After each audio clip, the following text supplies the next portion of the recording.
Hey everybody, welcome to another edition of Izzy Cinema Escape on YouTube. I'm your host Izzy. Anyone who's still new to the channel, feel free to hit the subscribe button and spread the word about my channel. Anyone who isn't new to the channel, feel free to continue spreading the word. I thank you very much for the advertisement that you all have been doing and the views on my videos, so thank you very much.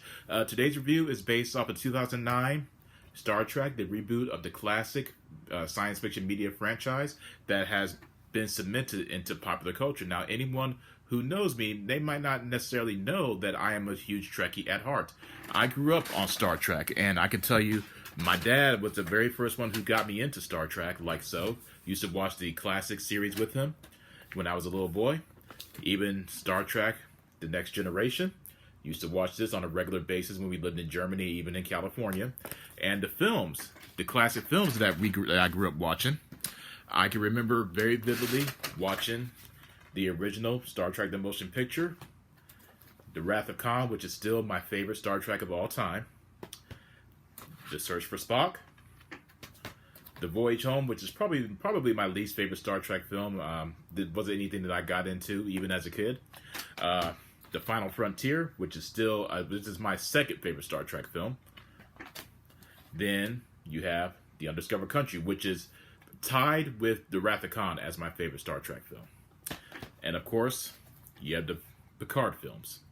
So, having said that, the Star Trek 2009 version is a reboot in a way that will allow the franchise to continue without any type of timeline constraints. Star Trek 2009 stars Chris Pine, Zachary Quinto, Zoe Sandela, the late Anton Yelchin, Carl Urban, Eric Bana, and it even has pre-Thor Chris Hemsworth in it. Basically, it's the origin story of Captain Kirk all over again, but it's done in such a way to where it's more or less still catering to the Star Trek fans while also bringing in new fans in the process.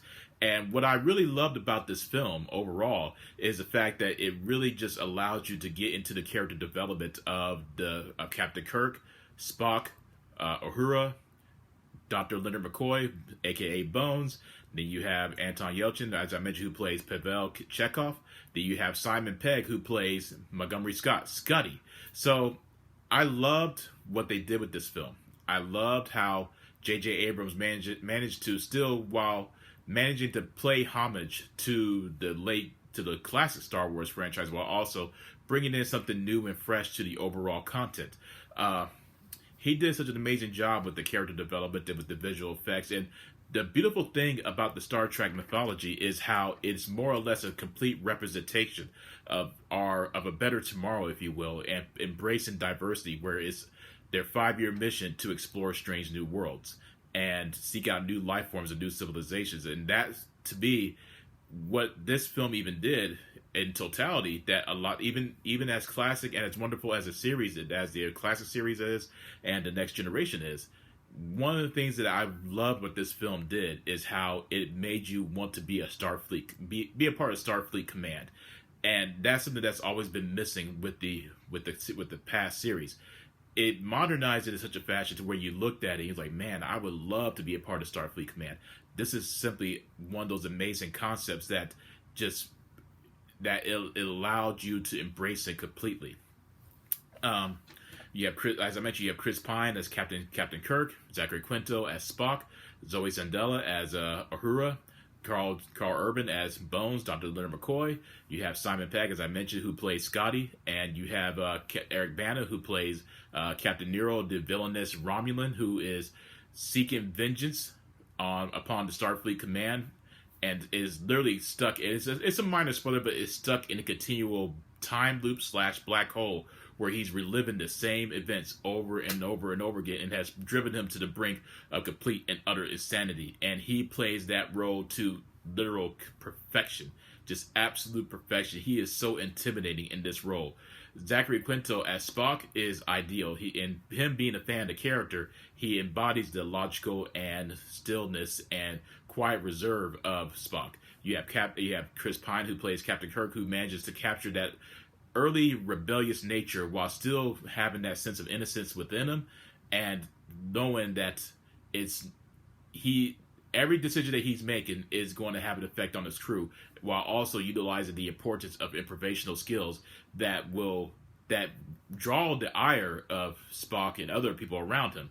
And again, Chris Pine is one of the most underrated actors in my opinion. He did an amazing job as Captain Kirk. Carl Urban as Dr. McCoy, picture perfect, cantankerous, outspoken, harsh, perfect as well. Zoe Zendella as Uhura, an amazing job as well. Simon Pegg as Scotty is literally the living embodiment of Scotty. Just everything about him is how he manages to pay tribute by being simply this over-the-top Scottish engineer, is saying the classic catchphrases that we are all familiar with when it comes to Scotty. Absolute picture perfect as well. Anton Yelchin as Chekhov, great job as well. You have John Cho who plays Sulu, an amazing job as well. Just again, this Star Trek film overall does a brilliant job at just capturing the magical nature of what made Star Trek such a monumental and popular success throughout the years, and there's a reason why it is so highly revered into the science fiction culture, because it's an ideal story. It's an everlasting story, and it's one that I don't believe that we'll see replicated in such a fashion to where, when a reboot happens, they manage to capture that same sense of innocence and magic within it. As I mentioned, my dad was the first one who got me into Star Trek, and I would watch it on a daily basis with him as a kid, and I can remember trying to emulate how Spock stood, how Spock spoke.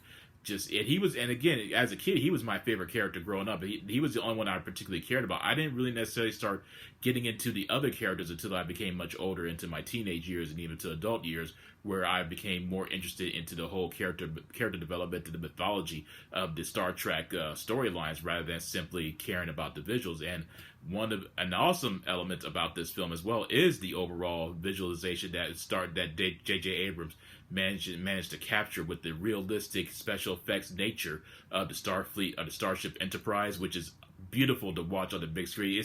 It's really amazing how, in 2009, even though computer generated imagery was, I don't want to say it was still in its infancy, but it was still done in such a fashion to where the effects looked very realistic. Then you have now where everything looks so cartoonish, in my opinion.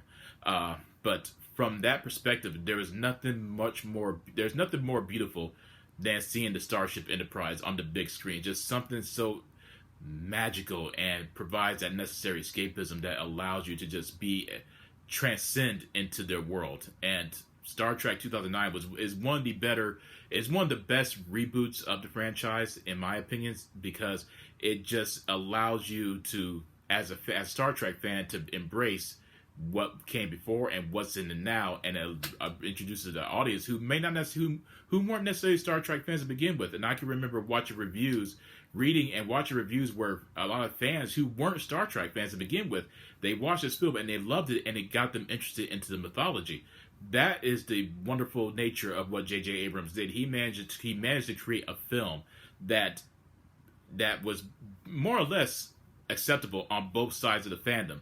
You have fans of the Star Trek, of huge Trekkie fans, who embraced it completely. You had these new fans who weren't familiar at all with the characters, who happened to love it as well. And that, to me, is the great importance of when it comes to adapting a certain story or franchise overall, that it simply allows both sides of the fandom to come together where there's no disagreements, and it doesn't alienate either side. As I mentioned, great character development, great special effects. Hearing the classic Star Trek theme at the very end of the film brought back so many childhood memories within me that I am not ashamed to admit that it brought about a strong emotional connection within me. Just a wonderful, wonderful film that I never get tired of at all. Just brilliant all across the board from beginning to end. That is my review of Star Trek, the 2009 film directed by J.J. Abrams. I hope you guys enjoyed the review. Let me know in the comment section what you thought about the film if you have watched it. And if you haven't watched it, please do so. And after you do so, let me know what you thought about it. And I hope you guys continue to remain safe and healthy. And to remember, always, live long and prosper. Catch you later.